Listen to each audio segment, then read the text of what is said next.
all the critics always just say, well, if the Chinese cars are good, it's because they're subsidized, or it's because of, they have what some might call slave labor in their supply chain. And it's like, well, that last thing obviously is very troubling and problematic and awful, but there's the subsidies are part of it, but that's only part of this success, right? It's that these brands are, and their technology, they're getting legitimately good on their own.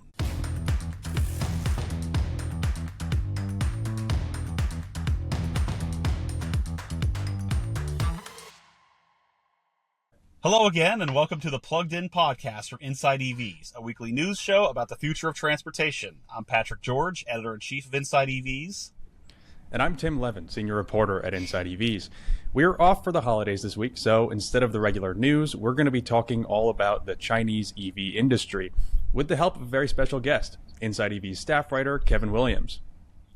Kevin's our China guy. I think he knows more about Chinese EVs and Chinese cars than just about any other American journalist working in the scene today. He was in that country twice this year at one of their biggest auto shows and testing some of their most important new models. And we're going to talk to him about what the U.S. and the rest of the world can expect as China gets better and better at this stuff. Kevin, welcome to the show, sir. Awesome. Hey, guys. How's it going? We're good, man. We're good. How's your holiday season been going so far? Oh, it's great. I am so tired, but we're almost here, right? Almost there. That's the thing. I think, Tim, you were saying, like, one of your relatives, you were like, you're right about electric vehicles. Is there enough to write about? And we were all just like, exactly. all of us are so tired all the time. I wish there was wish there was a break where there's just no news, right? But it just constant churn. All the time. The churn is real. Yeah, it was crazy. I mean, this is like a preview for our next week's holiday episode, but we were going back and looking at all the stuff that happened this year in EVs, and it was great. It was like 5 years of news packed into 12 months. So yeah, there's been plenty, and a lot of it has been revolving around this like immense rise of the Chinese EV world. Yeah, I'm excited to chat with you about that, especially Kevin. Like, you know this stuff better than anybody. Let's give our listeners a bit of backstory about you and how you came to cover this scene. You and I started working together a couple of years ago, but like, what got you interested in covering China specifically and the Chinese EV scene? It's so funny that people always. This is like the third time people have asked me this question, and I never know. I feel like I give a different answer every time. I used to post a lot on car forums. And it was kind of interesting because I would get made fun of a lot on car forums. This would have been like the late 2010s. So like back when Chinese cars were complete crap. And I was like, hey, look at this brand. It's kind of interesting. They're doing some really interesting stuff. And everybody, the old internet, they're just going to dogpile on you. Oh, these cars aren't very good. Why are you wasting your time with that? It's just all fake clones. And then sometime around like the mid 2010s, they started shifting kind of quickly from, oh, this is kind of clone crap to, this is not half bad. Yeah. And I started, and I felt like, when I was telling people, like, hey, these brands are starting to make things that look, fairly competent. They haven't really exported too much yet, but what they're making doesn't look half bad. And I felt like I was kind of screaming at air. Yeah. And I'm like, I feel like, hey, there's something going on here in China, and I think you need to watch it. And everyone's just kind of like, nah. Nobody took that scene seriously. Nobody took that scene seriously for years. It was like you said. It was. I remember when some of the early Chinese automakers would put cars at the Detroit Auto Show, and it was always in the lobby, right? It was never on the main floor. And it looked like, a Corolla built under communism, and they had goofy names and just like, they didn't seem impressive. It was like 10 years behind a Hyundai. And then all of a sudden, this stuff came out of nowhere. It's like, oh, you didn't know? It's like great. So that's like recently we caught on to it, right? Yeah. And it's kind of a little frustrating for me because there's so many big brands in China, they've been selling their wares literally millions by the boatload for decades now, and they just kind of, it's a little frustrating to see when they talk about how they feel blindsided by the rise of the Chinese auto industry, because it didn't come from nowhere. Yeah. Okay, like you would have had to pay if you've been paying attention. This rise is fascinating, but it's not that shocking. But I would say, like, I think it's a good segue to kind of give the backstory here, and like maybe it's been going on for a while, but it has really accelerated. Like in the last 5 years, maybe 10 years. But I agree. But it's gotten to the point where, like, for the people who don't know, the Chinese auto industry in general was kind of not relevant. They were never Germany or Japan or the US. They didn't make a ton of cars. They didn't export a ton of cars. And then just recently, pretty much in the last 5-10 years, they've kind of emerged as this huge global powerhouse, and specifically around EVs and batteries, and the battery supply chain. And it's gotten to the point where, the rest of the auto industry is very terrified of these Chinese car companies, because they're coming into Europe and they're coming into South America and Southeast Asia, and they're taking over within China, all these places where, the incumbents, the European automakers, American automakers, Japanese, they have like ruled basically for decades. And so, they really have been blindsided by this. It's going to be really interesting to see how it plays out. But right now, the Chinese car company, or China, is the biggest exporter of cars in the world, and that's a new thing. That's in the last year or so, right? And I think it's worth noting also, like, how did this market come to be? And like Kevin and I talk about this a lot, both on the site and sidebars with each other. But that industry sprung up because other automakers, I believe, like starting with Volkswagen in the 80s, like they came into that market. They partnered, sometimes by law, you were forced to do this, partner with a local company in a joint venture, and you were making cars for the Chinese market. And for the longest time, like, that country's economy was nowhere near what it is today. So, like, these were small, very cheap. They were just aimed at China. China starts rising in the world. More companies like BMW, Mercedes come in, and they're like, we're going to build these things locally. We're going to, import our cars. Because people love Western vehicles. But in the last couple of years, especially, after working with the Western and other Asian automakers so long, something happened in China. It's that they learned how to do all the stuff we know how to do, and they're actually getting better at it, especially batteries and EVs. And Kevin, I think you want to elaborate on that a little bit. Like, they kind of took what the stuff they learned from these companies, including Tesla, and really ran with it, right? Yeah, there's the joint venture scheme. I think really did help a lot of brands learn. Some will claim that that's basically stealing IP. Others, I don't know. I think the jury is out a little bit on that. But yeah, they really took a lot of things from these established car makers and really kind of made it their own. That's one of the big things I noticed in China. I think Chinese brands. How can I put it? It feels like for a long time, China didn't really have a sense of taste when it came for vehicles. By that, I mean, like, they were kind of happy to buy whatever was given to them, because, like, they don't know any better. Like, if you look at, like, some of the early models that came to China, like, the Volkswagen Santana, which is like the old Volkswagen Dasher Quantum. And then Buick was also one of the first brands to enter China.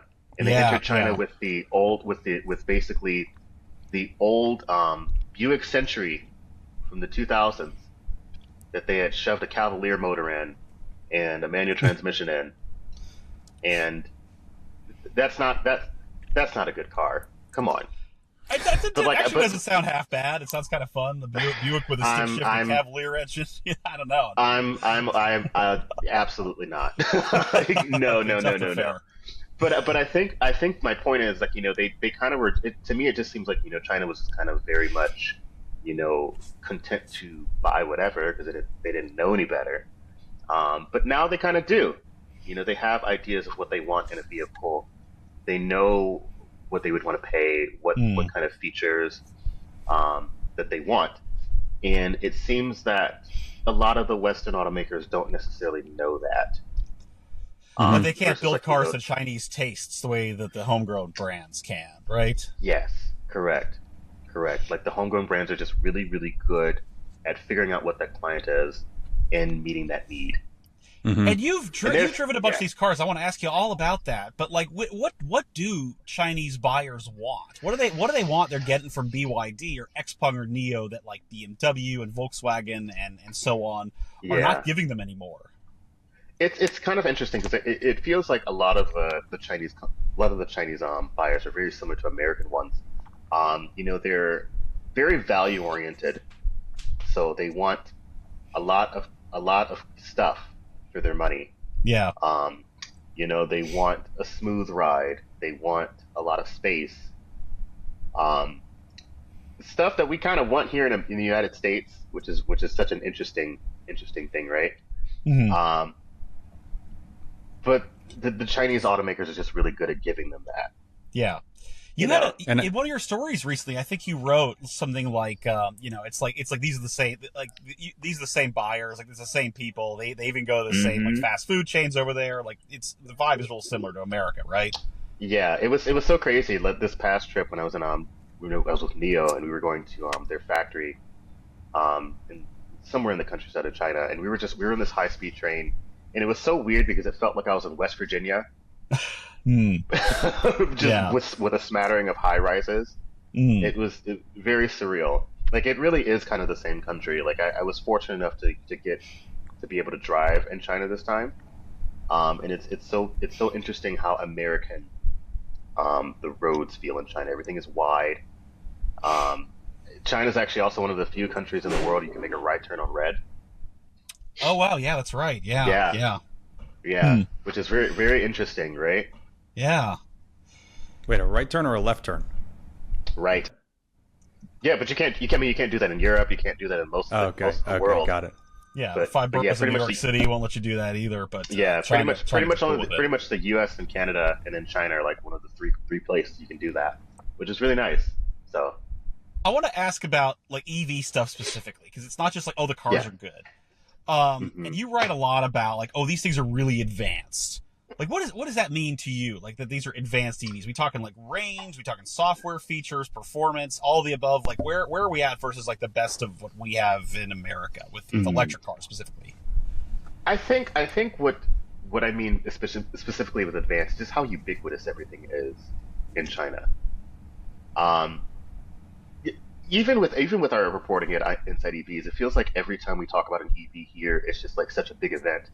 Like, oh my gosh, look at how fast this thing can charge. Look how much range it can do. Like we always have to convince the reader and the consumer that these things are the real deal. Versus in China, it's just kind of like accepted. Like everybody knows cars. They're just cars. They're cars. Like people are. The first time I went to China in April for the Beijing Auto Show, basically I think I talked to the head of Zeekr. We had a little roundtable meeting, and he basically said that one of the issues that Zeekr was facing is that people don't really care about range and charging times in China anymore. Like it's just not. They have to sell the car on something else because like every car charges fast enough. Every car goes as far as you need it to. So how do you differentiate your product from someone else? Wow. Yeah, they're asking questions like that, and we have not gotten that far yet. No, but like no. Yeah, so like one of the things that we hear a lot, and I think we've talked about, is like, these Chinese EVs are known for having super high quality, like super high build quality, more than your average American would expect from like a Chinese car, and also very, very advanced and like intuitive software and kind of more tech-based features. Is that something that you've like felt firsthand? Yes. Well, I guess, and I should say all of that. I think the most impressive thing is that all of that at a good cost, right? At a value and at a cost of build that's lower than what the rest of the world can do. Yep.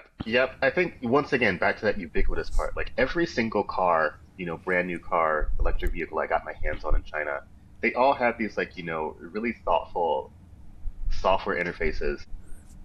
Every single one, and they were a lot of times they were self-developed, or if they weren't self-developed, they were like using a full stack suite from like someone else. Like Huawei is a really good example. They kind of do full stack solutions for a lot of Chinese EV brands.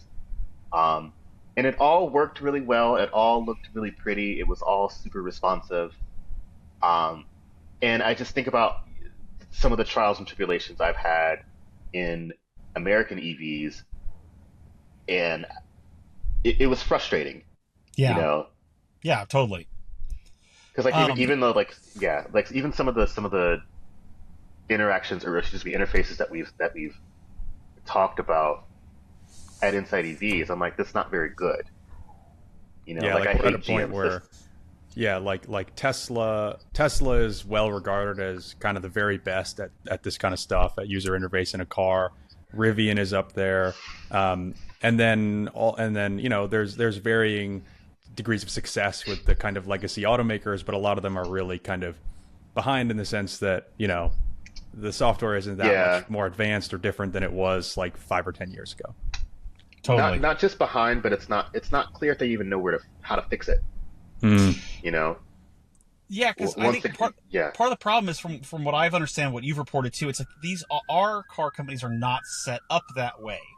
It's that one of the biggest advantages Tesla has, and it has had, is that it's totally vertically integrated as a company. They make all the cars, they make the parts, they make the software, they make the chargers. It's all integrated. And Jim Farley, the CEO of Ford, has complained about this. He's like, I work with like 7,000 different suppliers. I don't know if it's that many, like it should be more, but it's like, if all of the pieces on your car, including the software components on your Ford, they all come from disparate places, and they don't always talk to each other, and they're not integrated. They don't even use the same software languages. So like getting things updated, making this stuff a modern experience. Yep.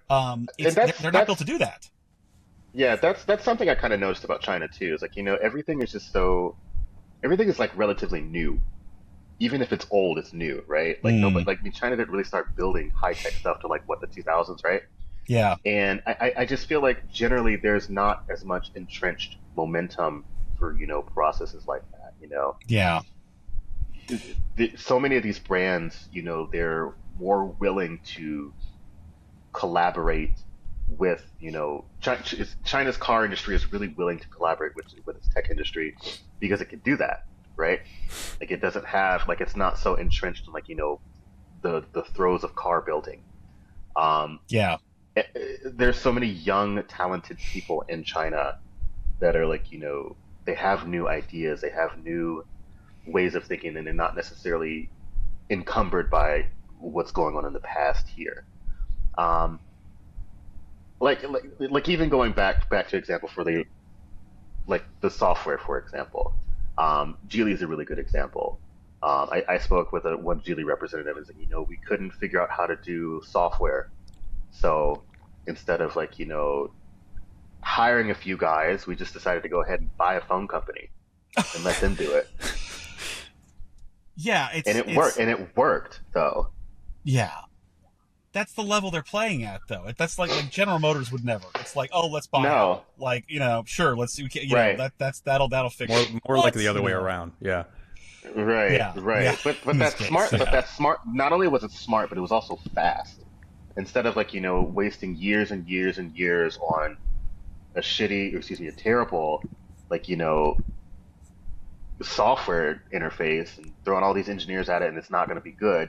Just start over. Do something else. I think that's part of the reason why China's so successful, and, like, you know, especially with EVs, you know, just the willingness to pivot and try something new. Yeah. Instead of, like, trying to go where they're not wanted or where it's not working. Yeah, what I was going to add is, like, and you tell me if this kind of tracks with your understanding of things, but it's like, you know, apart from the JVs, the joint ventures with these outside companies, one of the big things that has really driven this industry is huge government support. You know, I think we'll put the stat up on the screen or something, but over the last 10 to 15 years, the Chinese government has spent something around $250 billion subsidizing subsidizing the EV industry, and that's, you know, both manufacturer side investments and loans and all that kind of stuff, plus consumer, you know, incentives. And what that's done is it's created this, like, highly competitive environment where, like, you have to move fast. If you're Geely, like you were saying, you have to move fast, and you have to figure out what the hell consumers want, or else like you're dead, because you're done. They've made this industry. It's kind of like a petri dish or something, right? Like they have put so much money into this and so deliberately created this market that it's moved at like 5 times the speed of like the US or European or Japanese. And so they're putting out cars extremely fast. Like they're developing and launching cars within like 2 years or something, maybe even less. Whereas for an American automaker, that takes like 5 years. And for that same reason, they have to be super competitive on all this software stuff, and they have to be like, we're just going to bang out these features and like give people new stuff, because people want EVs, and there's like literally hundreds of brands competing, right? Yeah. Although some of these brands are not making it, it's kind of crazy. I think a couple, like I think even Geely, one of Geely's brands just failed. Like one I saw that they were so proud to show me in April, no longer exists. Which for those, like, if you don't know Geely, I think that probably in a few years that's going to be like household name-ish in America. But that's the big Chinese company that owns Volvo as well as Polestar, Lotus now too, and several others, including Zeekr, which you've written about a lot. Yeah, Smart. Yeah, Zeekr you've written about a lot. Was like this, really kind of Polestar-ish, up and coming, like youth-oriented, performance-oriented, but like premium brand that's in Europe now. Like you were a big fan of their stuff that you've driven, right? Yeah, I was. That was actually probably the most shocking piece. I mean, it's always one thing seeing them in pictures, but like actually getting experience with them was pretty nice. Yeah, Zeekr's pretty impressive. I've kind of told the folks at Geely, they probably were mad at me for saying that. It's like, I feel like you guys should just swap out Zeekr and Polestar, because Polestar's not making any sense, and it's stock wise, sales wise, just swap the two brands. But yeah, Zeekr was really, really well considered. That's one of the things that I think was really interesting once again about Chinese brands. China moves fast, but sometimes it moves a little too fast. Yeah.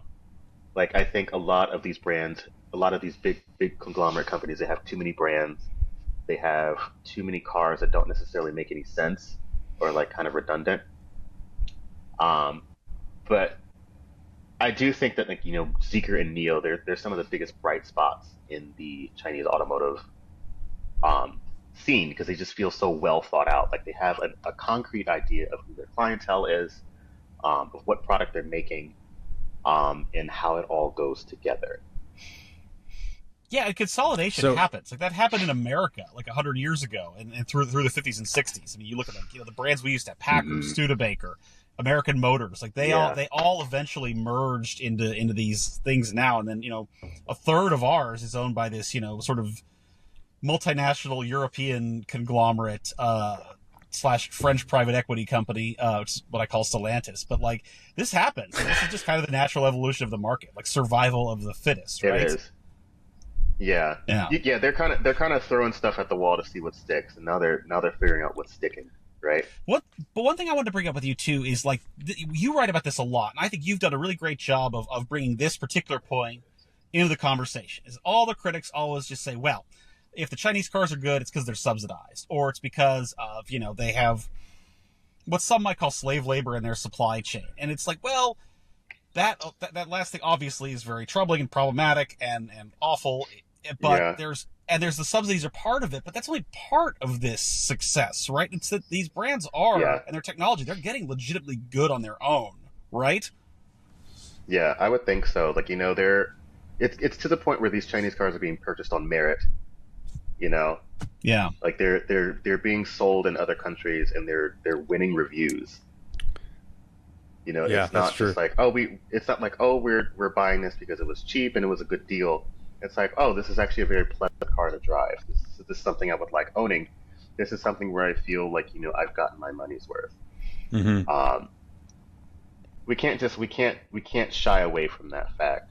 Also, like, we also can't shy away from the fact, like, foreign companies still operate in China, and they do benefit from some of the same subsidies and low labor costs and the same ethical concerns that Chinese companies do. Like they're pulling from the same workforce. They're Yeah. talking to some of the same suppliers.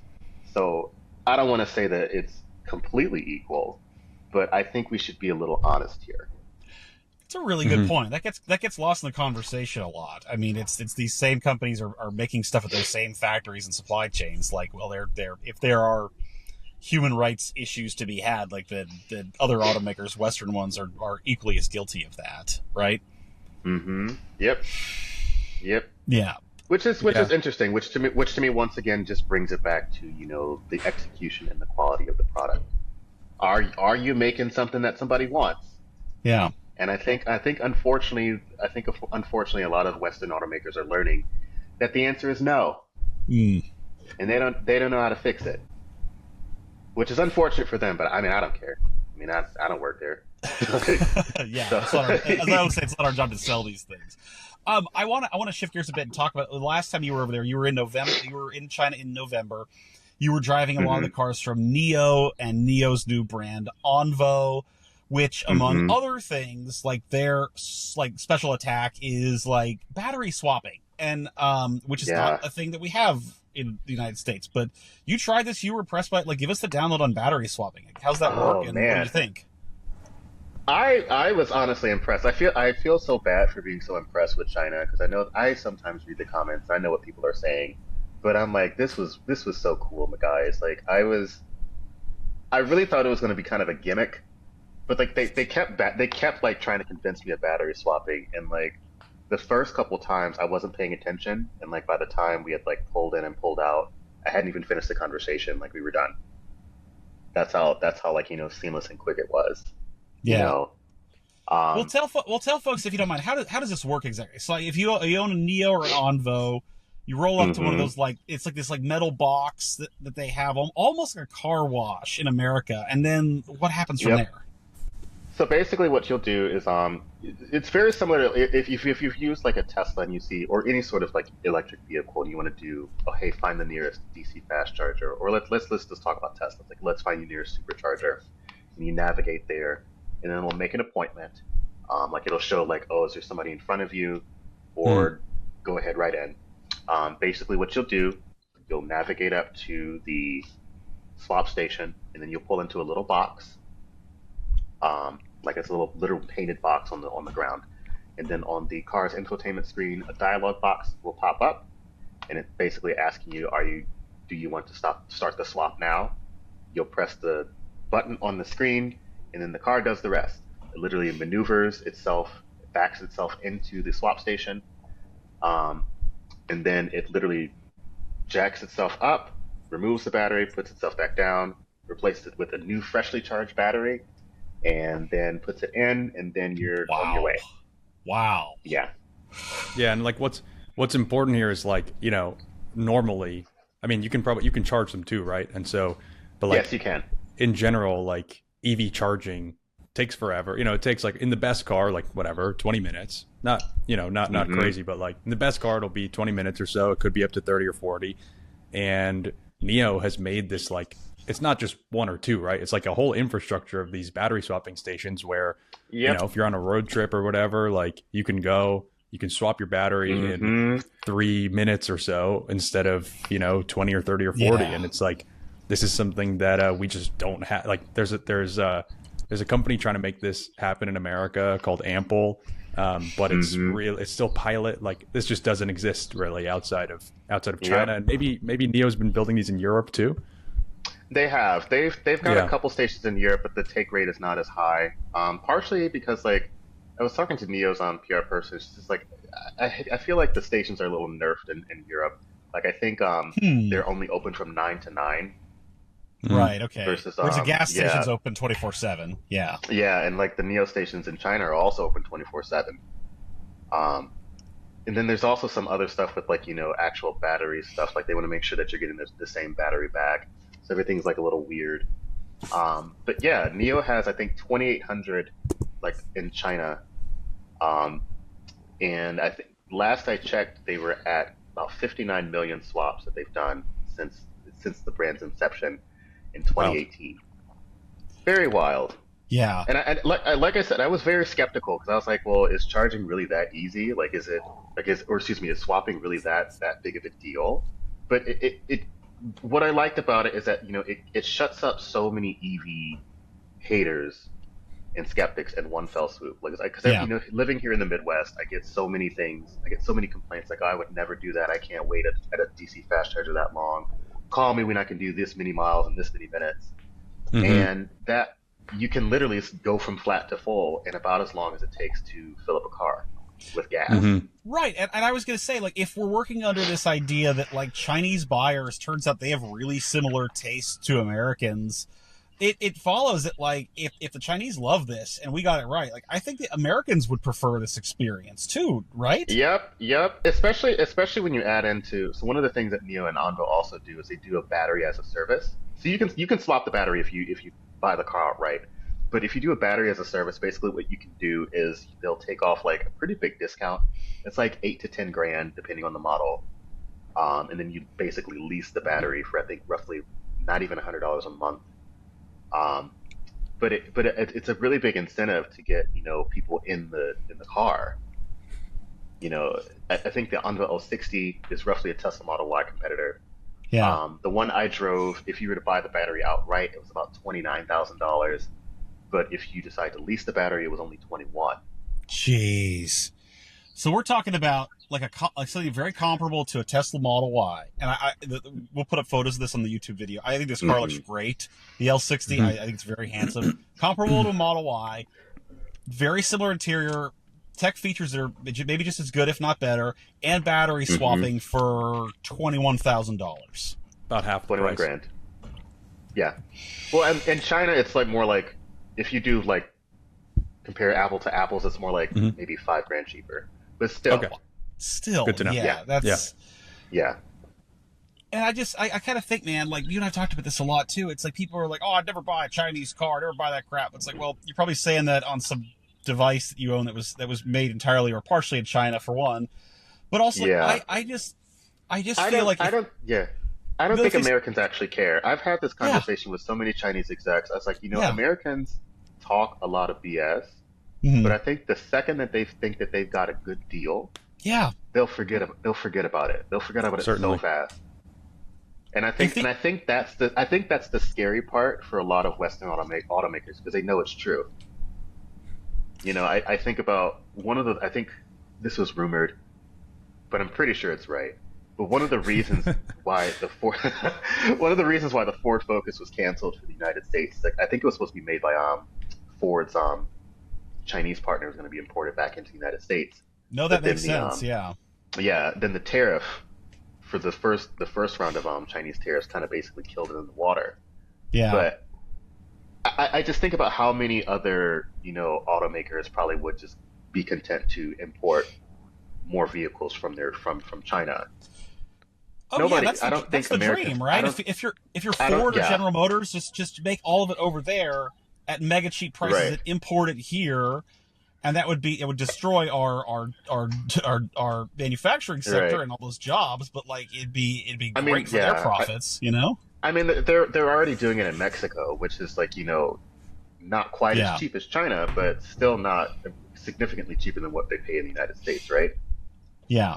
So and it's important to mention. I think people might know this, but like we don't really have these Chinese. We have a couple of made in China cars in the U.S., but they're basically shut out, and basically will be shut out for the foreseeable future because of a couple of different policies. Joe Biden put 100% tariffs on EVs coming from China, so that's going to make them really hard to sell here, even with all those cost advantages. And then there's also a policy in place, or maybe it's going to be in place soon, but in any case, they're basically barring certain types of software that originates in China too, and that on top of the tariffs is just going to mean, in my view, it's going to be extremely difficult for these cars to come to the U.S. Anytime soon, as long as those policies are in place. For now, but we have a different government coming in, and like Kevin, what do you think? Yeah. What could happen under Trump, in your view? Kevin, what do you think? I think everyone is guessing. Yeah. It's it is so funny. Once again, I am writing a piece about this, and it just seems like every time I get on the plane and go to China, something stupid happens. Like the last time went to China, the first time I went to China, I got off the plane, checked my phone, and they had enacted the 100% tariff. So the brand I was with, the tone shifted from like, oh, maybe we'll bring this to the United States to what do we do now? Yeah. And then the next time I got to China, I was literally the day after the election. So it was kind of, and I straight up told the Neo person, like, I'm not quite sure why I'm here now. Like, I don't know what's going to happen. I like all the questions I was going to ask you. I have to change them all now because I don't know what's going to happen. But with a Trump presidency, I don't know. I think he says a lot of things. We saw this in 2016, right, where he would say a lot of things but not really follow through on any of it. So as much as he tries to be like this China hawk and anti-China, he's also like very easily flattered. Yeah. So true. I would be 0% surprised if some sort of Chinese automaker says something nice about him, and then all of a sudden we've got BYD and Zeekr on our front lawn, right? Well, then when he was campaigning, I think this is in the spring, because it really didn't come up after that. But he was like, "Look, if you're going to build cars, you should build factories in America." Like he said that. It's like these car companies should have factories in America. And I'm sure that was like a day of really hard drinking for everyone at like GM and Ford to hear that. And it's also plausible too. I think totally. I think it was Zeekr and Geely actually came out and said it maybe about 3 months ago, is that they were looking to expand some of their some of the Zeekr brand. And they were going to use existing Volvo factories. So that's the Belgian factory. That could also be South Carolina. South Carolina, yeah. And the infrastructure's all there. It's just like tariffs and rules preventing this from happening. I still think maybe the funniest possible outcome and like the darkest is like Trump kills the EV tax credits, which slow down EV sales for all the traditional automakers. But then as part of some wider trade deal he cuts with China, it like lets BYD and Neo and Xpeng into America, and like all of a sudden, like, we don't have any good EVs, but like the Chinese ones are everywhere. Like that could happen, which is funny, and it would be funny to see like which brands are winners, because I feel like sometimes people read my posts and they think that I like every Chinese EV, and that's not true. Yeah. I do think there are a lot of brands that are like not great, but I do think there are a lot of brands that are really good. But it's kind of interesting to see like which brands are going to make it and which don't, because there are some cars I got some hands on in China. I'm like, wow, this would be really good, only to find out that the brand is like really struggling. Yeah, and they really need to export, because otherwise there's nothing, nobody wants it. Like the market is like low key oversaturated in China. Yeah, so tell us which if you could narrow it down to one or maybe a few, like which are your top favorite like EVs that you've driven in China, and maybe some that are like not so good that you're like, maybe try again. I would say by far a favorite is still going to be the Zeekr 007. And tell people what that is. So it's based on the same SEA platform that's on the Polestar 4. It's basically, if you think about it, it's kind of a Polestar 4 sedan, but it's like an actual traditional sedan. But it's nicer than the Polestar 4. I even told you, it's like, I actually said this in the Polestar 4 review. So it feels like we've got like the worst version of the Polestar 4, because it's on the same SEA platform, but it only has a 400-volt architecture. It can't charge as fast. It's not as good. Like, it's not a bad car, even though I don't like the lack of rear window. But the Zeekr 007 is just like, dynamically really, really nice. It reminds me of the Lucid Air, which is, that's high praise. Yeah. This is also why I hate sending Kevin Williams to review any cars for InsideEVs in America, because I'm like, I like the Honda Prologue, and he's like, dude, I'm from 10 years in the future. This is horrible. Like, this is horrible. Like it's like, I'm like, look at I love my new bicycle, and Kevin like owns an F-35. Like, he's not impressed by anything anymore because he's driven so many of those cars. Yeah. Like the Zeekr 007 was just literally perfect. It was so perfect that we were on the track, and the day had ended, and I said, "Hey, can I take this car out again?" And they let me take it out for like 3 laps on my own, with no co-pilot, just like me, just like full sending it. It was great. I also like the smart #3. #3. Wow, not the number 4 or whatever 4-2. Yeah. #3. Yeah. I don't know how that's pronounced. It might be actually number 3, but I'm just going to say #3 for clarity. That's another fun car. It's basically a coupe version of the Volvo EX30. It's a little bit longer. Ooh. And also, like, the Volvo EX30 has like a stupid amount of horsepower, so it has 400 some odd horsepower. It's funny because if you read British media, they have that car over there. They say it has too much power, and I'm like, well, more for me. So wild that the Brits would say that. Usually they love horsepower as much as we do, you know? But also, it's kind of interesting that Geely loves putting like stupid amounts of power under all their vehicles. It's kind of overkill. Like the Zeekr X also has 430 horsepower. Yeah. And it's also like really, it's like basically the same size as a Buick Encore. So just picture a Buick Encore with 400 some odd horsepower. And I think like the Zeekr 009, the van, they just facelifted it. And I think in top trim it has 789 horsepower. Dear God. Speaking of, I just love those. I was gonna say, like, whenever we see a lot of like pictures of Chinese cars, and they just love these like big futuristic looking like spaceshipy vans, and like we need some of those in America. You know, screw a big 3-row SUV. We need like awesome looking vans. We really do. That's also something I really like about China too. Is like, they kind of like, I feel like, unfortunately in the United States and even in Europe too, we're kind of too much on this weird ass nostalgia kick, and we need to think of some new ideas. I'm tired of seeing yet another Bronco or Mustang, or as cool as the Renault 5 is. I'm like, this is an old, like how many miles can you get out of this retro craze here? Like it runs out of juice after a while, and you run into people that have no memory of the original anyway. You know. Yes, and I think that's what's happening now. But yeah, back to my original point. Like, I do think that there are some other Chinese vehicles that are not great. Like even at Geely, like the GU01 was kind of the worst SEA car there, and that brand is dead now. And I felt so bad because like they were so excited to show it off to me, because so GU is a tie-up between Geely and basically Chinese Google Baidu. Yeah. And it was basically their self-driving, like, look at our autonomous vehicle effort. And like the autonomous vehicle stuff was definitely really cool, but like the car itself was not great. Like, it's clear that they made like a lot of concessions to get all that tech in there. It's like the ride was like kind of busy. The interior plastics were not that great. It was kind of loud.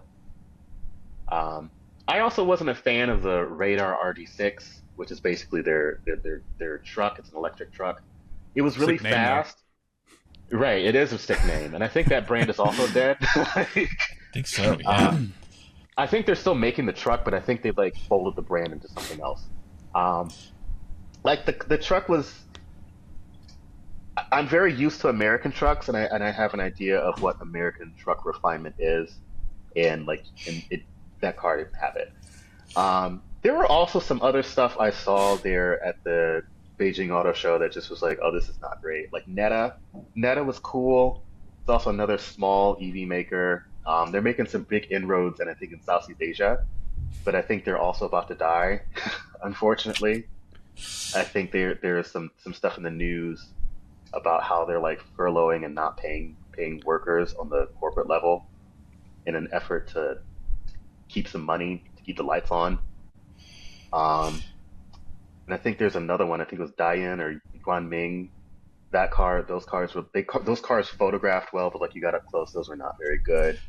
Hi-Fi was another one earlier this year. Human Horizons. They had this crazy, like, it sort of looked like a Nissan GTR almost. I saw one in person in Germany, and it looks insane. It looks like something out of like Mobile Suit Gundam or something like that. And like they've since, I don't know if they're like dead, but like it's not. They're really, dead. Yeah, they're dead. They're dead. Yeah, they tried. Yeah, they started their Tesla Model Y competitor, and then I think literally put it on sale in Europe, and then ran out of money like 3 weeks later. That I think one's a shame. I think they, yeah, it was. I think they tried to Yeah. ask the Chinese government for money, and the government was like, "Nah, you're done," and then Nah. nobody bought anything else about it. Yeah. Thanks for playing Go Home. There was another brand, I think it was Pole Stones. Pole something like that. Stones, not Pole Star. Copyright Pole infringement. Stones. Pole Stones. I think they changed their name because everyone was like Pole Stones. And I think Pole now it's just called Stones? Rocks or something. That's called It's so Rocks. weird. Oh yeah, ROX. Like it's such a weird brand. Like the car was convincing, but I was just kind of like, how did you like? Who gave you money to do this? Like the car isn't bad, but just like who's buying this? And then if you look at the sales chart, no one's buying it. That brand was funny because when I was walking past at the Beijing Auto Show, I think they thought I was like a buyer from like Nigeria or something because they wanted to talk export with me. And then when I told them, "Hey, I'm American," they're like, "Oh, sorry." And then you told them you were a journalist, and they really didn't want to talk to you. I mean, the car was fine. I've read a couple reviews about it and watched a couple reviews. Like the car is fine, but it's kind of like how many EVs of this shape can you really make? Even in China, with 1.4 billion people, there's just too many offerings. Yeah. So Kevin, this has been a really, really fascinating chat with you, and I this is why I really love how you've been covering this space. As we're getting towards the end of this, I wanted to ask: we've seen these companies are not invincible, but they are very good. How do the automakers that we know do they catch up? Can they catch up, or is the answer to partner with them and learn from them, like they did from us once? Like, where do you think this goes in terms of competition? I don't know how they catch up, honestly. I do think that, a lot of these companies are getting a leg up from the Chinese government that we're never going to give them, unfortunately. So I do think that, the future is probably going to be collaborative. Yeah, I see a world where the future is where a lot of Western automakers end up cooperating with their joint venture partners in China a lot closer. Like I think about, this Nissan Honda collaboration that may or may not happen that either side is like will come out and say. I was like, what if their shared Chinese partner Dongfeng just decided to do it instead? Like what would that sort of synergy look like? Yeah, where all three are tied together and they're kind of like building EVs. Yeah, Stellantis is doing this in Europe with a joint venture. It's called Leap Motor. And they're With basically Leap bringing Motor. Chinese. They're bringing Chinese EVs to Europe. Like it's like if you can't beat them, have them join us. Seems to be it seems to be working because once again, these cars are coming to pretty strong reviews. Yeah, which is also Volkswagen interesting. I got Volkswagen's doing something with Xpeng as well. Yeah, Volkswagen's doing something with Xpeng. The interesting thing about Leap Motor, because I remember looking at those vehicles when I was Beijing, and I wasn't all that impressed. So I was pretty shocked to see that they got decent reviews. Yeah. But maybe, I don't know, maybe on the road they're different. But basically, I see a lot of collaboration. I see a lot of... I think the Chinese government doesn't want it to be a sort of zero-sum where, China takes everything. But I do think that they want more collaboration and better relations with everyone else. Makes sense. Last question I'll ask, and I'll see if Tim wants to add anything too. But what's on your radar for 2025 on the China beat? What are you looking for next year? Hopefully, we'll be at the Shanghai Auto Show and driving more cars. Yeah. Ideally, I would love to drive some stuff here in the United States. I know there's a gaggle of Chinese cars floating around the United States. Right now, most of my China vehicles have been sort of higher end. Zeekr and Neo consider themselves Acura and BMW competitors. So I would love to drive something a little bit more mainstream. Yeah. We talk a lot about these cheap Chinese EVs, but I think we actually haven't driven them yet. If you get my drift. Yeah. So that'll be fun. Like, are these cars as impressive when you take some of the stuff out? Because I don't want to say it's easy to build a nice luxury car, but it's easy to impress someone that way. Mm-hmm. Yeah, I think, and it's interesting. I think we should leave it there, but we we went a whole episode, I think, without mentioning or at least talking very much about BYD, which is like the really big Goliath here, you know, the biggest Chinese EV maker. And so we'll have to have you back on, and we'll have to do like maybe a full episode just about. We'll have to, because I have some thoughts about BYD, and I feel like we're kind of misrepresenting them. I'm not going to say I'm not impressed, but I do think that people are impressed for the wrong reasons. Man, I think that's a good teaser. Yeah, we'll be hitting you up for another guest spot next year. Kevin Williams, Best of the Business. Thank you for joining us today. Really happy to have you on, man. Thank you. Awesome, great being here. Thanks for listening to the Plugged In podcast from InsideEVs. Remember, new episodes drop every Friday on Spotify, Apple Podcasts, YouTube, and any other platform where you find your podcasts. Our producer has been Mike Perkins, and this podcast is from the Motorsport Network. Make sure to subscribe wherever you get your podcasts and leave us a review. It'll really help us out. And if you liked what you heard, you can find us on your favorite social media platform or check out all of our latest coverage, including all our China stuff on InsideEVs.com. See you next time. Thanks for listening.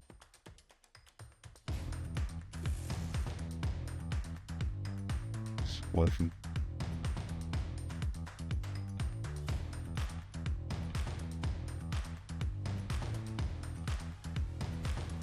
Very good.